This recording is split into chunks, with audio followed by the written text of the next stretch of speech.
আসসালামু আলাইকুম স্যার, আমি তাসনুবা তাসরিফ।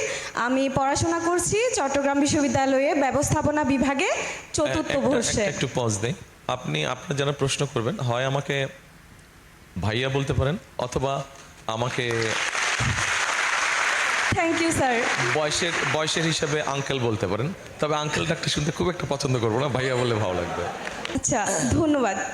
আচ্ছা ভাইয়া, আমার মতো হাজারো তরুণ আছে যারা শুধুমাত্র জামানতবিহীন যে ঋণের ব্যবস্থা, সেটাতে কিন্তু খুবই জটিলতা, যেটা আমরা বইতে পড়ি, বাট বাস্তবতাটা ভিন্ন।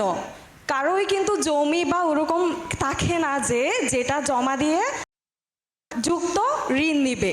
সো এই ক্ষেত্রে ভবিষ্যতে তাদের সহায়তায় আপনারা যদি নির্বাচিত হন তাহলে কি পদক্ষেপ গ্রহণ করবেন, এবং ফাইন্যান্সিংয়ের অল্টারনেটিভ কোনো ওয়ে আছে কি না, এবং এটা জটিল মুক্ত কিভাবে করা যায়, এবং পাশাপাশি আর অন্য কোনো সহায়তা আছে কিনা, বা এই ধরনের কোনো পরিকল্পনা আছে কিনা, যেখানে বিজনেসই হচ্ছে blood of the economy. Thank you so much. Thank you. আপনি যে উদ্যোগের কথা বলেছেন, যেটা আপনারা কোভিড সময় নিয়েছেন, বাংলাদেশে এরকম বহু ছোট ছোট উদ্যোক্তা আছে।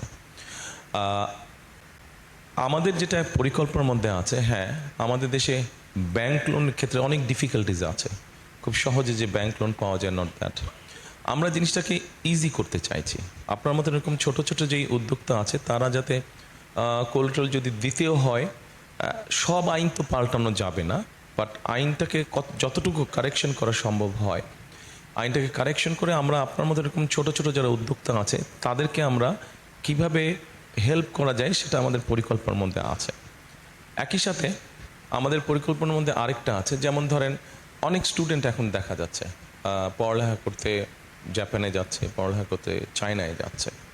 আমাদের একটা চিন্তাভাবনা আছে যে অনেক সময় অনেকে যেতে পারে না, তার হয়তো ভিসা ফিস অথবা তার প্লেনের টিকিট এটা এনা ফ্যামিলি সাপোর্ট দিতে পারে না। আমরা এখানে একটা চিন্তা ভাবনা করছি যে এরকম যারা আপনি যেরকম ছোটো উদ্যোক্তা, আপনি যেরকম সাপোর্ট চাচ্ছেন, ঠিক একইভাবে যারা পড়ালেখা করতে যেতে চাচ্ছে তাদেরকে স্টুডেন্ট লোন নামে কোনো লোন দেওয়া যায় কিনা, এটা আমাদের একটা চিন্তা ভাবনার মধ্যে আছে।